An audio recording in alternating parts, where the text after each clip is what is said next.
You know, it's funny. The last time I introduced a 20th anniversary video, in what was easily the most ambitious project I've ever worked on, I talked a lot about what that game meant to me as a child growing up. I talked about the emotional impact of the game, about the presentation and the atmosphere, about the way the story got its claws into me at such a young age, and how even now, all these years later, I still feel such an extremely personal connection with that game. For better or worse, Silent Hill 2 remains my favourite game of all time, and has done so for 20 years, for a variety of different reasons that, if I'm being honest, a 2-hour video probably didn't even fully cover. And now, hilariously, there is a remake on the horizon. And I'm betting one or two of you were wondering when I was going to talk about that. Well, don't worry, I will. Soon. But now it's time to talk about my other favourite game series of all time. A franchise that I have loved for as long as I can remember. For a lot of different reasons, compared to one of the most influential survival horror titles ever released. It's time to talk about the 20th anniversary of Zone of the Enders, the second runner.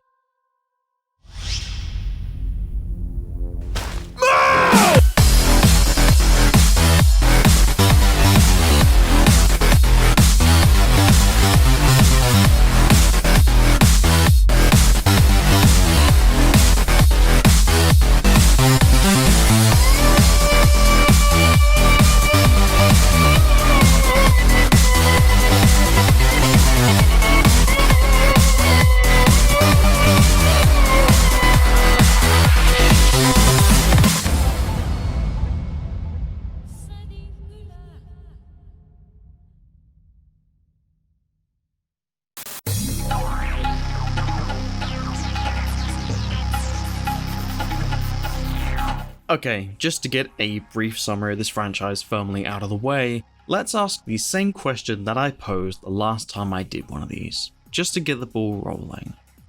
What is Zone of the Enders? In a nutshell, Hideo Kojima's long since abandoned mecha franchise Zone of the Enders is mostly remembered nowadays for what the PS3 remaster tagline would accurately recognise as the defining characteristic of the series: high-speed robot action. But before we get to the action, we need to talk about where the hell it all takes place. Set in the late 22nd century, Zone of the Enders launches the player into a sci-fi setting in which humanity has long since colonized Mars, and has even stretched further to place space station colonies in orbit around Jupiter, establishing mankind as a civilization now living among the stars. However, albeit being at the cost of theoretically ever truly being a united species.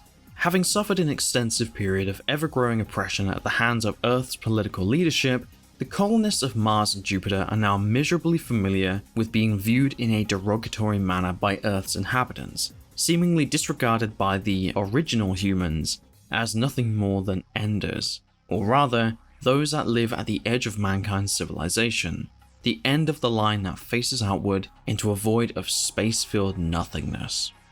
In fact, through what seems to be a form of cruel yet somewhat ironic xenophobia, while it's certainly true that the further away from Earth a human lives, the greater the scientific achievement it is to do so, this also comes at the cost of being looked down upon by many of Earth's population as little more than dirt. Rather than something to aspire to, the eponymous Enders, a term mostly used in insult towards the colonists of Jupiter's space stations, are really nothing more than the overflow of humanity that was skimmed off the top and then dumped in space. Now, sure, for those of you familiar with sci-fi media, it's probably not going to surprise you when I state that this isn't really an original concept, of course. There have been plenty of alternative versions out there of the same story, the Gundam franchise in particular being rather fond of toying with this kind of thing. But for the context of the world that we're jumping into, Zone of the Enders presents a setting that is very heavily focused on the disconnect of humanity. And it's as a direct result of this divide between worlds that the Martian colonists develop a means to fight back. Using Gundanium alloy, using Metatron, a powerful new ore discovered in the heart of Jupiter's Callisto moon, the colonists develop an advanced new form of mecha suit by the name of Orbital Frames, a superior advancement in the technology of manned mech suits and far more powerful when placed in stark comparison to the now rather primitive Lev mechanical suits. Of course, with such immensely new powerful tools for war now within reach, it isn't long at all before a means of defense soon becomes a means to oppress. The illegitimate military organization Bahram emerges from within the Martian Visalia County with the intent of not only seizing control of Jupiter's colonies, but also waging all-out war against the United Nations Space Force, using the orbital frames to eliminate all opposition in their path, be it either aligned with Earth's forces, or simply being the collateral damage of Mars and Jupiter's colonist civilians. And it's right into the cockpit of one of these new weapons for mass destruction that the player's main perspective takes place, with the protagonist of the original Zone of the Enders and its sequel seizing control of one of the most powerful orbital frames of all time, Jehuti.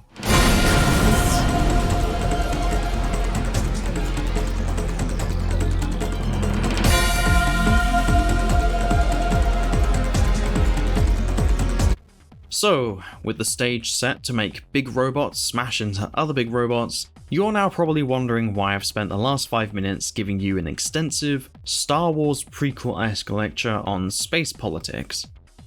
Well, it's because again, in a manner very similar to various installments throughout the Gundam franchise, no matter how much fun it is to rip through your enemies while piloting Jehuti, Zone of the Enders' primary objective has always been to not only entertain you, but also to tell you a story that focuses immensely on the moral complexities of war. And the backstory that I've just detailed to you plays a pretty significant part in that. At its heart, Zone of the Enders is an anti-war story, regardless of how stylized the combat truly is.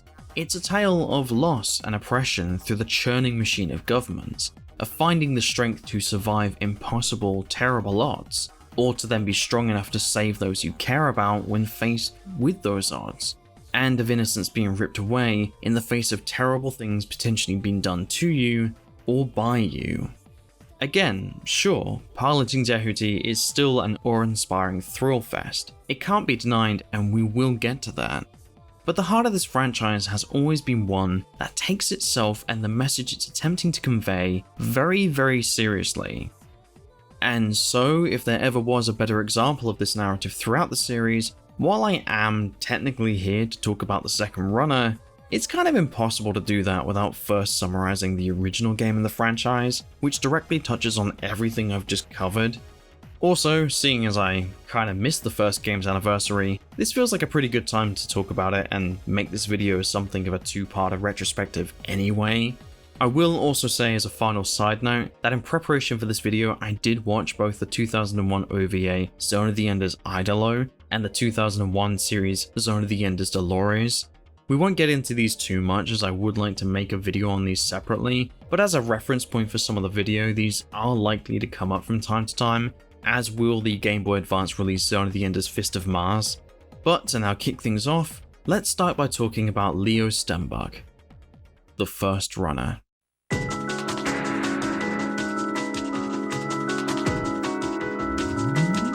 Okay, to pick up from where we left off with the whole Bahram thing, it's into the world of a 13-year-old Jupiter space station colonist that we spend the entirety of the first Zone of the Enders. After opening the game with an indication that the Antillia colony is soon to come under attack, Leo is introduced to us as someone already living a pretty rough life. After being caught foraging through the garbage of a nearby facility, Leo's friends immediately sell him out to the amusement of the officials, who not only taunt Leo for having a pretty shitty group of so-called friends, but it's also with rather ominous finality that the official reasons if Leo's friends were gone and he escapes from them alone as opposed to trying to save them, they at least wouldn't be around to tease him anymore.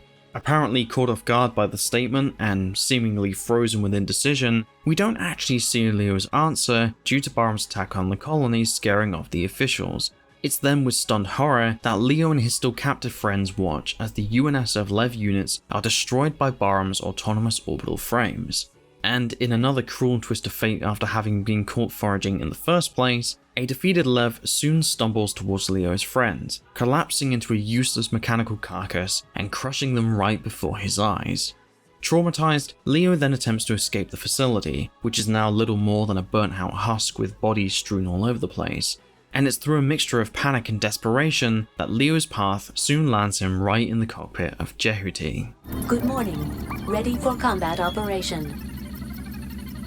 Now, to keep things moving at a brisk pace throughout this section, we're not going to get into the gameplay or plot of the original Zone of the Enders too much. The gameplay is effectively a precursor to the far more refined gameplay of the second runner, which we will of course get into later, and the plot is easily summarized when you bring it down to the basics. In essence, the story of the first Zone of the Enders is one centered on Leo's efforts to keep Jehuti out of Barham's hands so that he can then deliver the Orbital Frame to Alina, a UNSF civilian contact. It's not something that Leo really wants to do or even believes himself capable of doing, but with the reality that he isn't left with many other options and the fact that more people will be killed if Leo doesn't do it, he does eventually agree.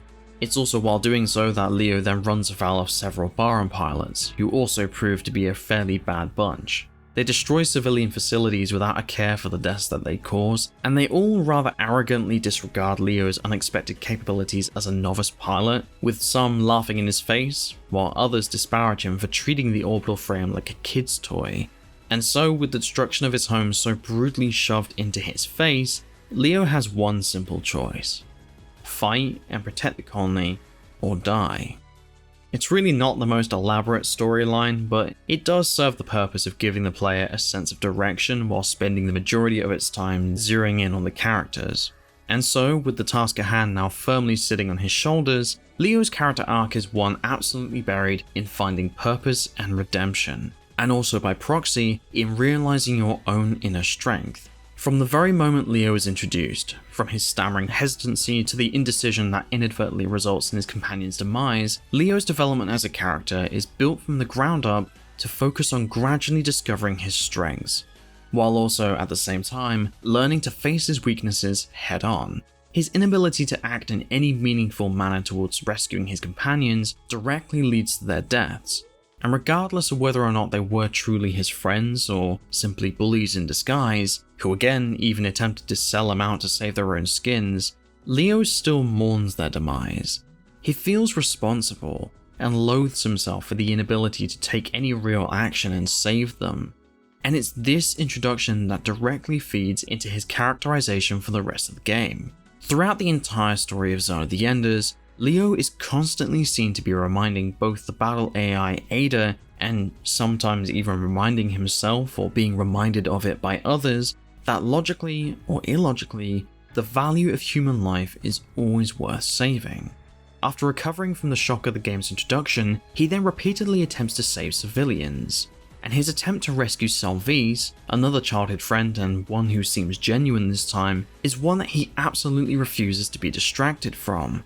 Even in the final moments of potentially killing his arch nemesis of the game, Leo refuses to deal the final blow. As opposed to relishing in his own justification at the prospect of killing someone who has tormented him so thoroughly, Leo instead breaks down in tears at the idea, blaming her for provoking the situation, yet choosing to spare her life for the sake of his own humanity. It's an act of mercy that neither Ada nor his enemy really understands, but it's also one that he soon pays for shortly afterwards.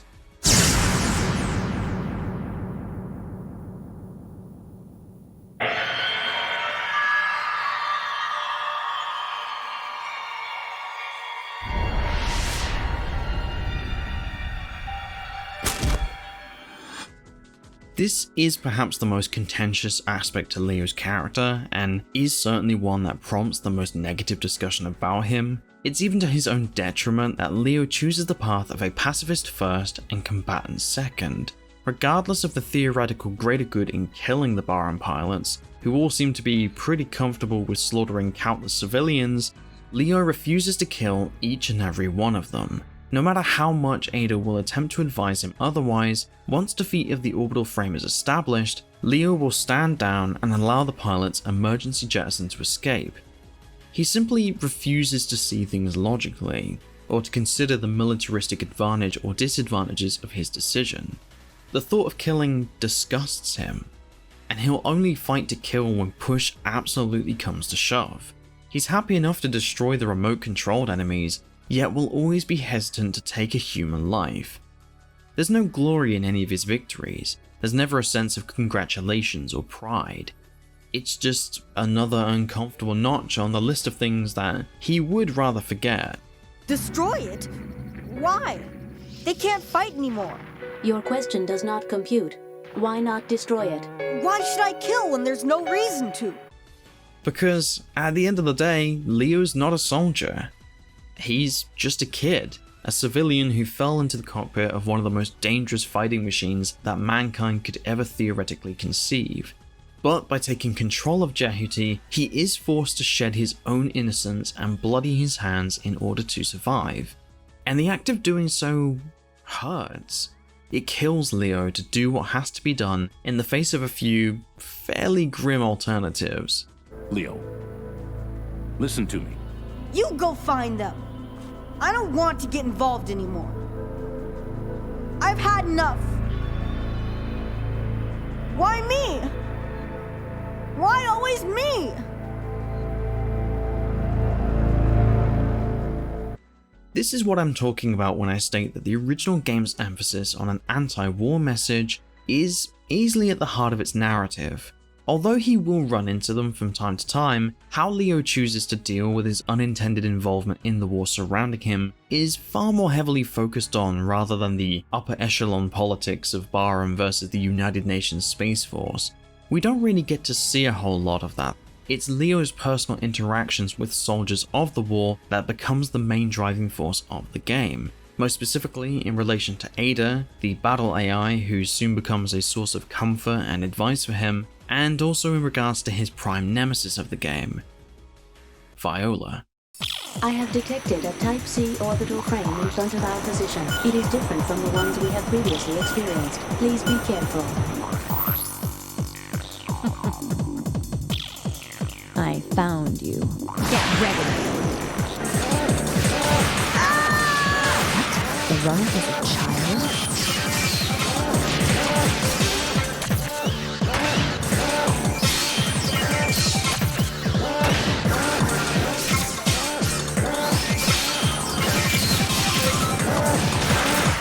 Introduced as a borderline sadistic Bahrain lieutenant, Viola serves as Leo's polar opposite throughout the game, and is also quickly revealed to have been directly responsible for the death of Leo's friends. As opposed to Leo's novice experience, she's a viciously capable pilot, headstrong and determined, and more than willing to push back against orders that she disagrees with. After meeting an embarrassingly competent defense when facing off against such an unexperienced pilot, killing Leo and his comrade soon becomes a personal vendetta for Viola, even to the extent of shooting Salvis mere moments after Leo spares Viola's life. It's no wonder that whenever Leo runs into her, his emotions are quickly turned up to 11. He loses control, allowing pure rage to take over when engaging Viola in combat, establishing the two as a very black and white notion of good versus evil, hero versus villain. And yet, even with this in mind, Viola and Leo's relationship is surprisingly well written at times, at least for a game about big robots smashing into other big robots. They share a pretty tender moment of respect for each other in Viola's final moments as her orbital frame burns up in Jupiter's atmosphere, and even in this moment, Leo contemplates the possibility of saving her, which is a notion that she outright refuses. In fact, while the Zone of the Enders franchise does feature a lot of wooden, megalomaniac, diabolical villains, it also features a fairly welcome range of character developments, from the boy forced to grow up far too quickly, to the battle AI who grows to learn the meaning of human life, to the arrogant villainess with an apparent death wish, whose bloodthirsty demeanor slowly peels away to reveal the hollow, vulnerable center of a human being that is far more battered and broken and woefully lonely as a result of the war that she's taken considerable part in. The ending of the first game is also really bittersweet too. After everything you've gone through with Leo, learning to control Jehuti, saving Salvis, and watching Leo and Ada's relationship grow, to the point of an extremely heartbreaking conversation that reveals the full extent of how little Leo's value throughout his life has been to other people, even to his parents. After everything Leo goes through, it all ends with a gut punch. Upon finally delivering Jehuty to Alina, Leo's relief and happiness and he and his new friend being safely whisked away from Barham's grasp soon dissolves after learning that Ada's next step will be to penetrate Barham's primary base and then self-destruct so that the war might finally be resolved. And Leo's reaction here is one that you instantly feel and empathize with. It's a cruel dose of reality to learn that his friend is still very much part of the war machine that surrounds him. Like it or not, Ada is a part of Jehuty, and where Jehuty goes, Ada is forced to follow. And as is beautifully delivered by the voice actress Cynthia Mikuchi, This is what I live for. This is the purpose of living. For those who have no life. No!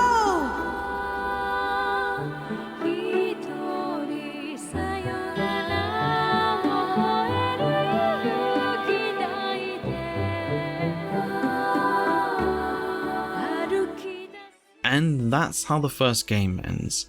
With Leo's task complete, Jehuty is by all accounts taken out of his hands. A 2-year period then passes between the end of the first game and the beginning of the second, and a new runner appears on the horizon.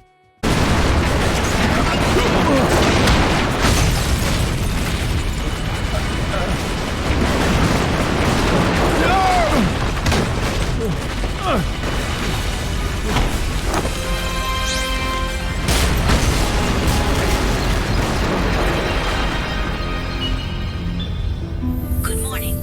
Ready for combat operation.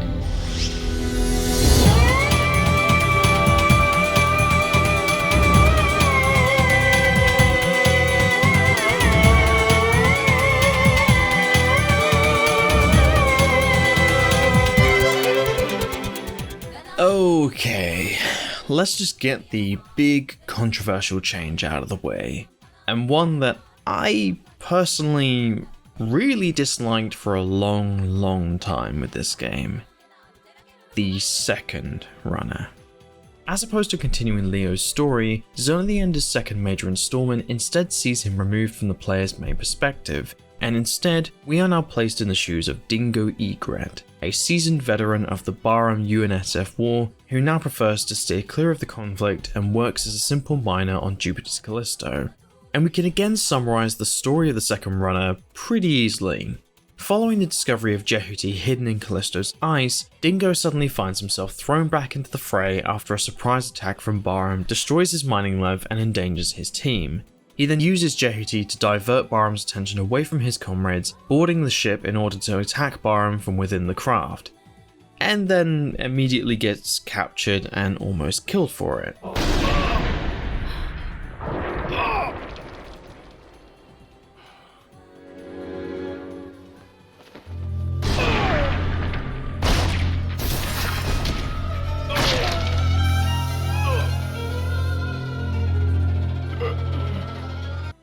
Nice going, Dingo.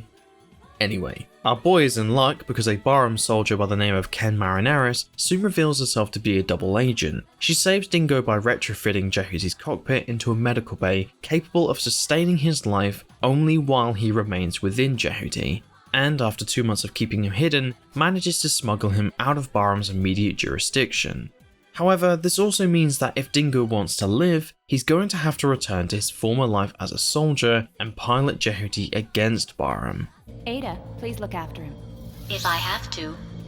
This is essentially the setup for the whole game. As opposed to fleeing Barham in the hopes of delivering Jehuty to the Space Force, you are now fighting them head on while learning more about Dingo's personal investment in the battle through former dealings with Barham's primary colonel, Noman.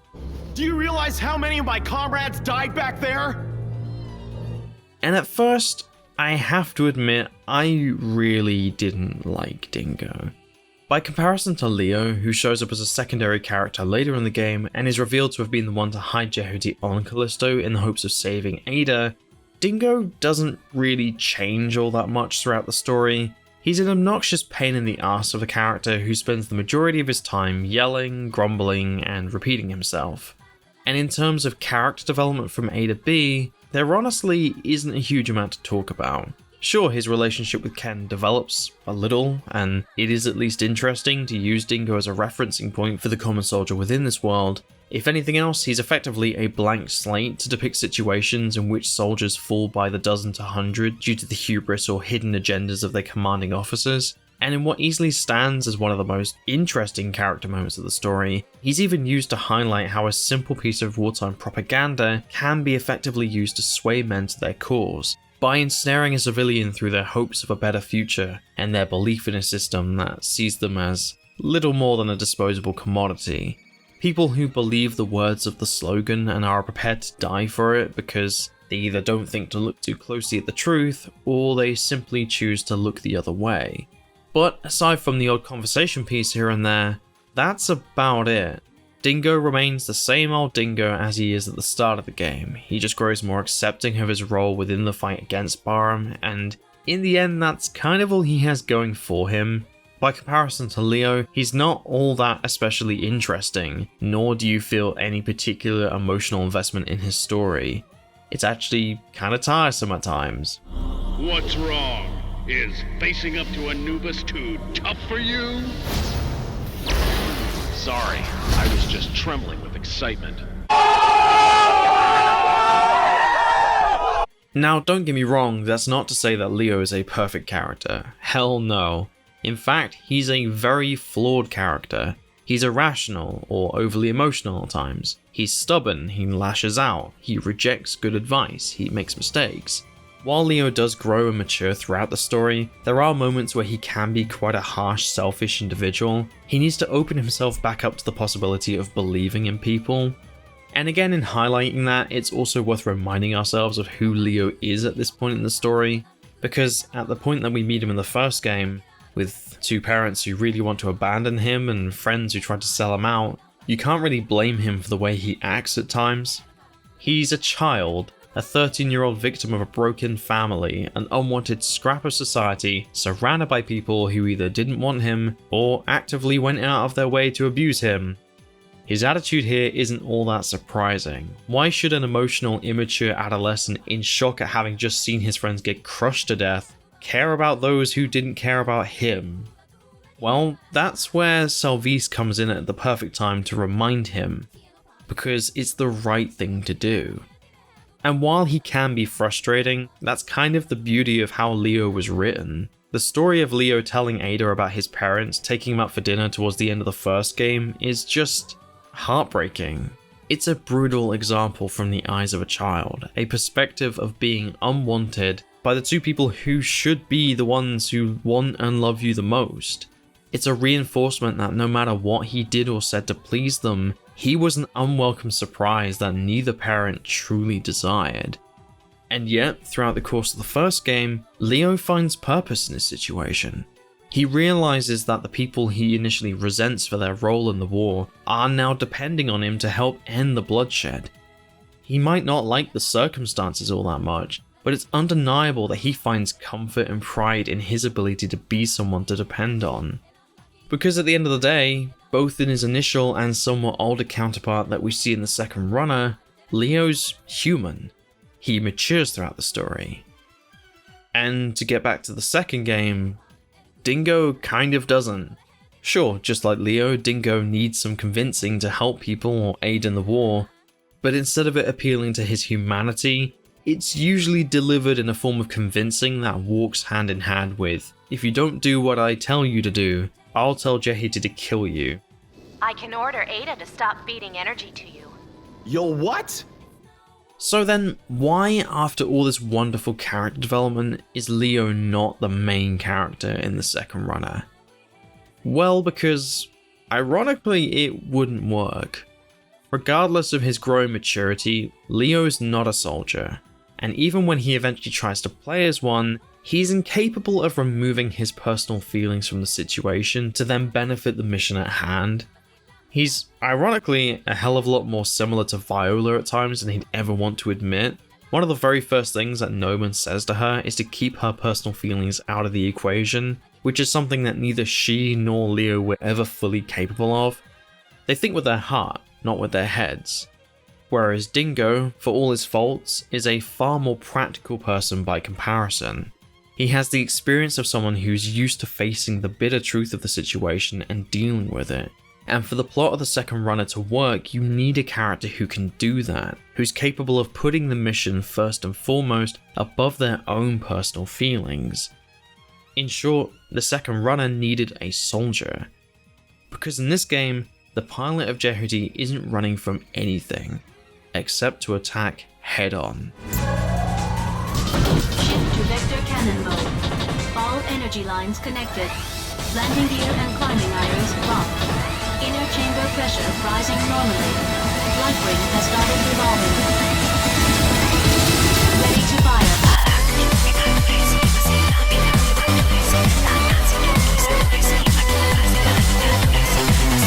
Okay, so I've dodged around this topic for way too long. Let's finally talk about the main selling point of this franchise for those who don't give a damn about the story or characters. The high-speed robot action. And again, like I mentioned previously, this section is going to be almost completely focused on the second runner, with some comparisons to the first game. Because what you get here is effectively a more refined iteration of the original Zone of the Enders. The combat is more fleshed out, the difficulty is more evenly balanced across the board, albeit being a little bit easier than the first game, I'd say, and the fluidity of the combat paired with the enhanced visual direction of the sequel results in a game that feels immensely satisfying to play. To continue comparing things to the original Zone of the Enders for just a moment longer, which still offers a plenty fun time gameplay wise, the second runner really is a perfect example of ironing out the more awkward aspects of its predecessor and instead hits the ground running with an increased focus on movement and attack speed, more flexible maneuverability within the 360-degree space that the combat of both games is primarily based on, and there are a few more elaborate set pieces spread across a more tightly linear campaign. There's a lot less back and forthing within the second runner compared to the aerial navigation system of the first game, and if taking control of Jehudi was already a hell of a fun time throughout the first Zone of the Enders, the second runner is an immediate joyride of Metatron-infused catharsis. Enemy destroyed. Raptor destroyed. Enemy destroyed. Raptor destroyed. This might sound a little melodramatic or over the top, but when comparing the combat of Zone of the Enders to other mech experiences, the gameplay feels far more akin to a dance than anything else. The way Jehudi ping-pongs back and forth from one enemy to another is presented with such a wonderful sense of graceful flexibility. Each free-flowing cleave or abrupt shift in position or perspective is a maneuver that feels entirely natural, as if you were fencing rather than piloting a building-sized killing machine. Everything that Jehudi is capable of, from every slash and dash to every projectile or grab, all feels like a natural, organic action within the 360-degree playpen that the game puts you in. It's all executed with a perfect combination of style and substance, always doing everything it can to make even the simplest act of fighting enemies an enjoyably streamlined one. It never gets old to see the vibrant explosions of colour burst across the screen in your wake, nor does the seemingly breakneck pace of the combat ever feel too overwhelming or overload the player with too much information. Instead, where Jehudi goes, the camera swiftly follows, maintaining a constant line of visual communication so that the player's sense of orientation remains firmly rooted in place.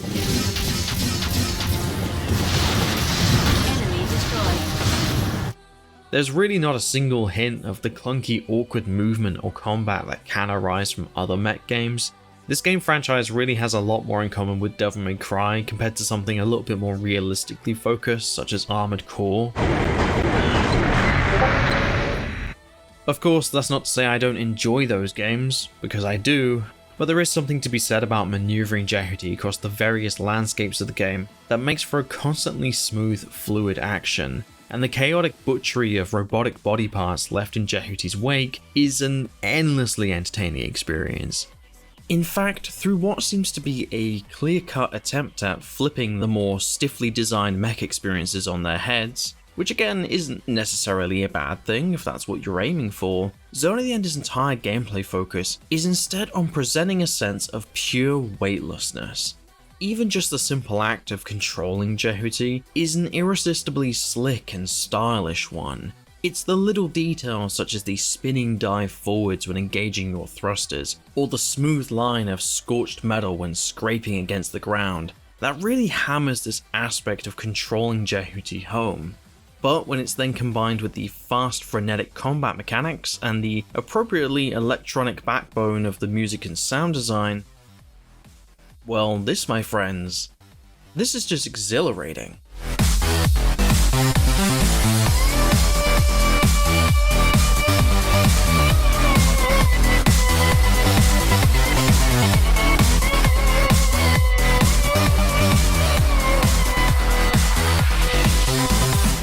Seriously, I'm just going to hit this point home. If the first game pioneered Jehuti's combat system, the second game mastered it. The secondary weapons, for example, are now more fleshed out and more neatly integrated with your primary attacks, with the irritatingly restrictive weapon-specific ammo counter of the first game being swapped out for a more streamlined rechargeable energy well that feeds into all of your side weapons. And tying this in with the increased emphasis on using your surroundings as a means of defense or attack also adds an extra layer of variety. Elsewhere, the Dynasty Warriors-esque assault on Barham's base is a really fun change of pace. The continuous pop of the graphics when dealing damage mixed in with the vibrant blue energy of Jehuti's range attacks are beautiful to all hell, and the massive scale of the Barham Armada fleet battle feels absolutely incredible. Honestly, the way these two games line up, it's completely undeniable that while the first game might have a better story and certainly better character writing, and maybe nicer locations overall in terms of their visual aesthetics, the second runner is light years ahead of the curve in terms of gameplay and the overall visual execution, which only becomes more heavily emphasized upon throughout the second runner's boss battles, from Vic Viper to Archet, Inhert, Zakat, and the repeated encounters with Nephthys and Anubis. In fact, the second runner builds on the initial appearances of boss battles in the first game by a fairly huge margin, constantly using the boss fights as a means to swap out the regular grunt slaughter for something a little bit more challenging or interesting. Although admittedly, Inhert and Zakat are pretty bland encounters by comparison to Nephthys or the Vic Viper. Fire! Damn you! To quickly cycle through these with a little bit more detail, Archer is a simple back and forth routine of close to mid-range attacks and counterattacks, mostly centered on dodging incoming projectiles while scoring close to mid-range attacks where possible, which also rather fairly summarizes most of your encounters with Anubis, which is virtually identical apart from the inclusion of teleportation. On a more defensive hand, however, you then have repeated encounters with the Viola AI-controlled Nephthys, who requires shield deflection via retrievable panels in order to then temporarily stun the frame and deal damage within an opportune window.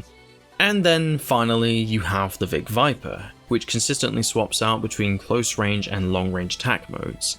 It's all not the most complicated gameplay format in the world, with the most unpredictable perhaps being Leo's Vic Viper, simply due to the amount of firepower that he can throw at you, but it's fun and shakes things up when needed, especially again when compared with the relatively dull Inhert and Zakat boss fights. Zakat suffers from the same problem that you found with Nebula, Tempest, or the Tyrant.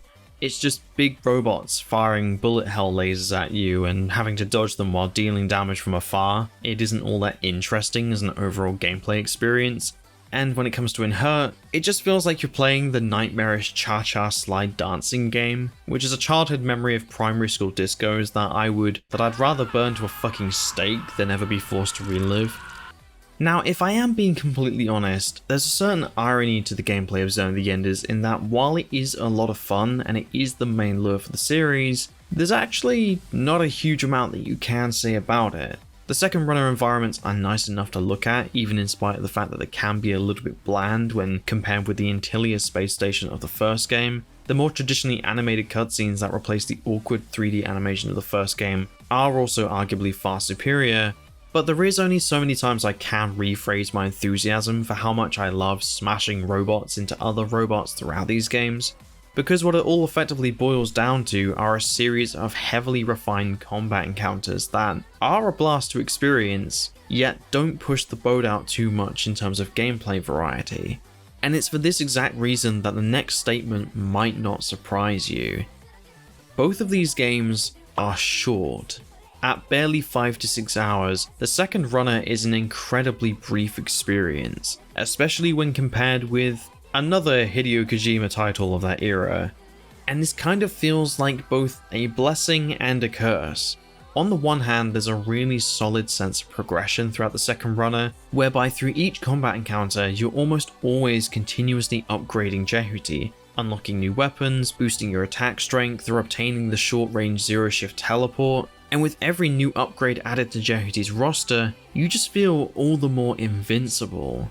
But on the other hand, with every additional development skill point assigned to the gameplay, the story really suffers for it. If the story was given enough time to be fully fleshed out, with an extra couple of hours, the second runner could really have been something special. But as it currently stands, it just feels rushed.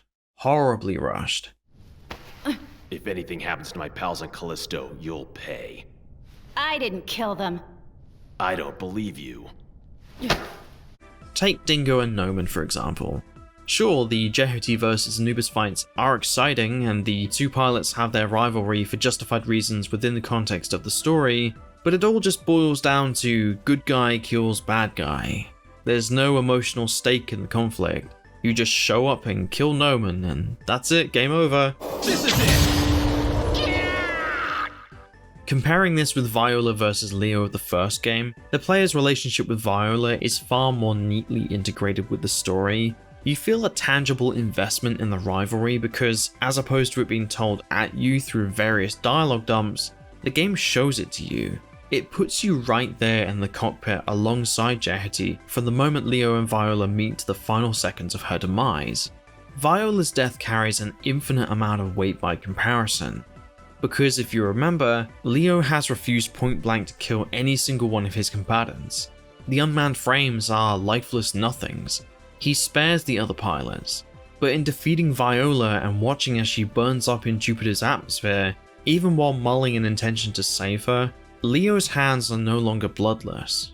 Viola! The target has ceased functioning. Confirmed.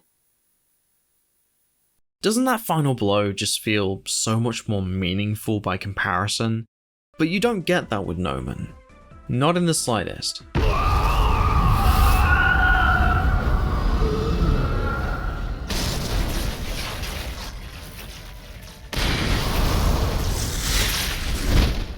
What's even more annoying is the fact that it's actually somewhat bizarre that Noman is the character that he ends up being in the second game. While you ever saw Noman throughout the first game, he was arguably a far more interesting version of that character when compared with the Noman of the second runner. There was something to be said for the calm, simmering threat of Noman's presence that gradually builds with each off-screen interaction that he has with the Baron pilots. He's a calculated menace that certainly values his objective above all others, yet will actively go out of his way to preserve the soldiers under his command. Noman might not necessarily care about the people inside his soldiers, but it's undeniable that he certainly values their ability as soldiers. And while you may have forgotten about him by the time you do finally defeat Viola, he certainly hasn't forgotten about you. I knew others could be killed, but I never thought it could happen to Viola. She was a capable officer. You! You ordered all this! No, not me. Well, perhaps. In any case, you will die. A farewell gift to Viola. But the Colonel Noman of the second runner, well, he's absolutely fucking bonkers. Noman, are you trying to destroy Basilia? So what? But first, I will begin by destroying all of Mars. I hate this version of Noman. He's an absolute cliche of a villain. It pains me every time this ridiculous doofus opens his mouth. As soon as he starts ranting and raving about Metatron and humanity and the destruction and it's like the development team took each and every part of No Man that was at least marginally interesting and instead swapped them out with the most ridiculous aspects of David Lynch's Baron Harkonnen. Okay, now fine, credit where credit is due. While No Man's shift from a cold, ruthless commander to an outright maniac is a tad jarring, it actually does have a relatively plausible explanation within the context of the established Zone of the Enders lore. If you take into consideration the 2001 OVA Idolo as a reference point in which the main character's mind is poisoned by an untested Orbital Frame's Metatron, it's heavily implied that No Man's prolonged exposure to the Anubis Metatron was the cause for his abrupt shift in personality. His characterization throughout the original game and his cameo in Dolores paints a far more level-headed individual by comparison. Someone who repeatedly encourages caution, even in spite of him finding amusement in the unexpectedly troublesome Leo. He's lax with authority, but hardly the insane idiot of the second runner. Destruction! Destruction to end all! The universe and human subconscious are willing their own end! This is again why I'm not kidding when I tell you that the gameplay is really where it's at for the second runner. The visual presentation is incredible, the gameplay feels so much more refined and fluid compared to the first game. The scale of the battles is larger and more technologically impressive, but when it comes to the story and the character writing, the original Zone of the Enders is a slam dunk. Even with Leo being swapped out as the main character for Dingo, facing off against the No Man of the first game would have been a far more interesting nemesis for the second runner, someone who presents an intelligent threat when paired with an orbital frame just as deadly as Jehuty. I can't help but imagine a version of this story in which Dingo and No Man shared a more complex and even perhaps a once friendly relationship, one that slowly deteriorated as the fissure of difference in opinion gradually widened between them. An hour or two more added onto the campaign along with some rewrites could have offered that, and it would have probably been more satisfying from a player investment point of view.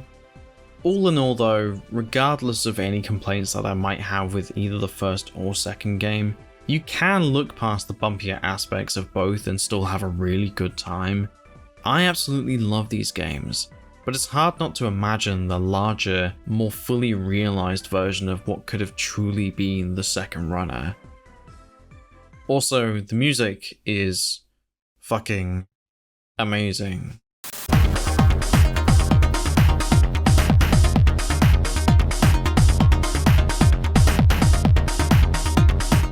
Okay, just to round things off before the video ends, we're going to touch on one more uncomfortable fact that any Zone of the Enders fan will unhappily admit by this point. This franchise is dead in the water.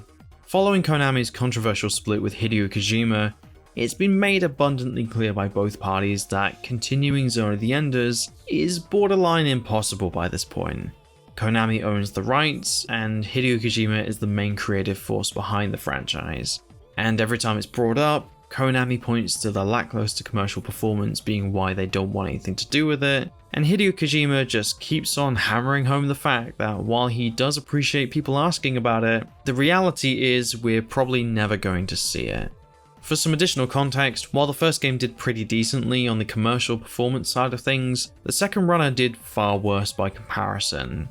And as an overall marketable franchise, Zone of the Enders has just never sold all that well, especially by comparison to the far more successful franchise Metal Gear Solid. And honestly, that's a damn shame, because a lot of people to this day still very fondly remember Zone of the Enders. Even in spite of the many things you can highlight throughout this franchise that undeniably points to the fact that these two games had a lot of unrealized potential, there's still an absolute joy to experience. But if you want to see proof of Konami's utter indifference towards the franchise as a viable product to continue, you need look little further than the PC port. Now, for the record, I have played through these games on 4 different consoles by this point. The originals on the PS2, the remasters on PS3, the second runner Mars remaster for PS4, And now finally the Mars Remaster port to PC. And while the previous PS3 and 4 remasters certainly came with their quirks, they were mostly enjoyable revisits. Certainly better than the Silent Hill 2 and 3 remasters, which were something else. But the second runner PC port, on the other hand, is hot fucking garbage.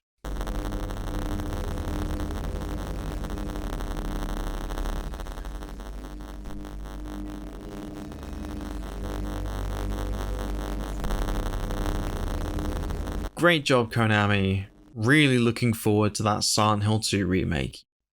Okay, now don't get me wrong, it's still playable. Stuff like this can be tweaked and adjusted enough to the point that most issues present at the start of owning this port are able to be overlooked. I actually recorded a large portion of this video using the PC port after managing to fix most of what was going wrong. But if after perhaps seeing this video you'd like to play this thing for the 20th anniversary, getting a hold of the copy of the original or the PS4 Mars Remaster are the two I'd recommend the most. However, if you do want to play this thing via Steam, here are some brief summaries of how I managed to overcome some of the issues that I personally faced. Enjoy.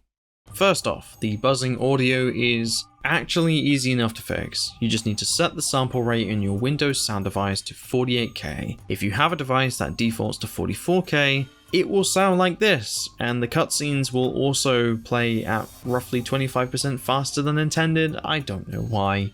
Secondly, this game has a pretty mean tendency of crashing unexpectedly. Disabling the Steam overlay does tend to help in smoothing this out. I would do that before you even start the game.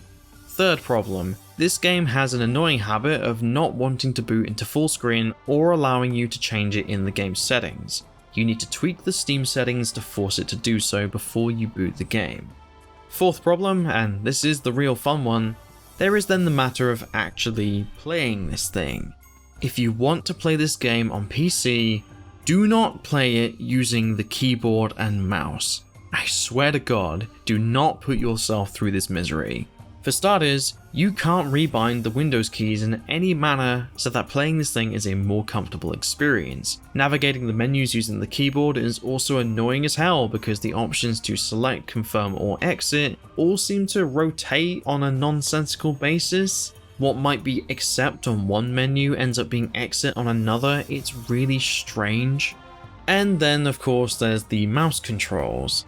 Look at this. This is the in-game automatic lock-on system going haywire because every time you use the mouse even slightly, it thinks you want to change target. It's awful. So, use a controller. Except then there is the actual challenge of using a controller, or rather the game's initial refusal to accept any controller. As soon as you plug in a wired controller, of which I tried an Xbox 360, PS4 and PS5 variant, each and every one of them would crash the game instantly. The game does not automatically recognize what you're trying to use. You need to change the Steam input settings to the exact controller that you want to use, because otherwise the default programming just does not work. I know this sounds unnecessarily awkward, but in terms of your gameplay experience, it's going to be a lot more comfortable playing this with a controller. And yeah, sure, this is a game that was designed to be played with a controller, I get that. But why would you spend time and money porting a game to PC if you can't even be bothered to adjust the game so that it then accommodates PC gameplay? You bring up the controls menu and it just shows you a picture of a fucking Xbox One controller. It doesn't even tell you what the Windows keyboard controls are.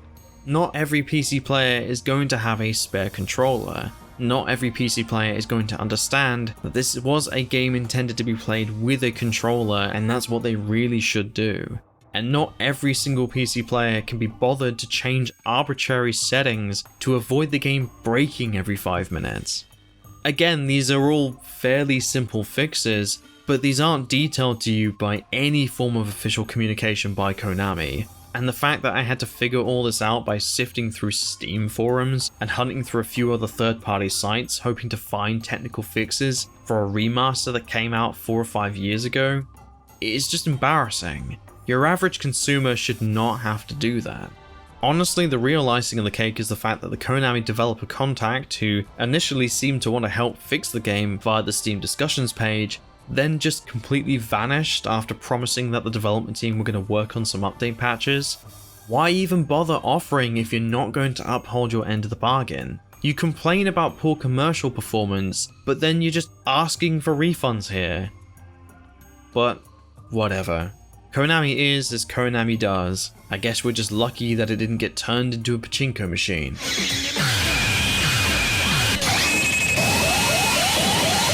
So that's it, I guess. A lackluster final breath of a port for a forgotten franchise dead in the water.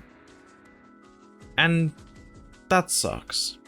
It's sad what happened to Zone of the Enders. While I can certainly point fingers at other games with a similar vibe, I've never really known anything else quite like it. The gameplay was a perfect fusion of style and substance.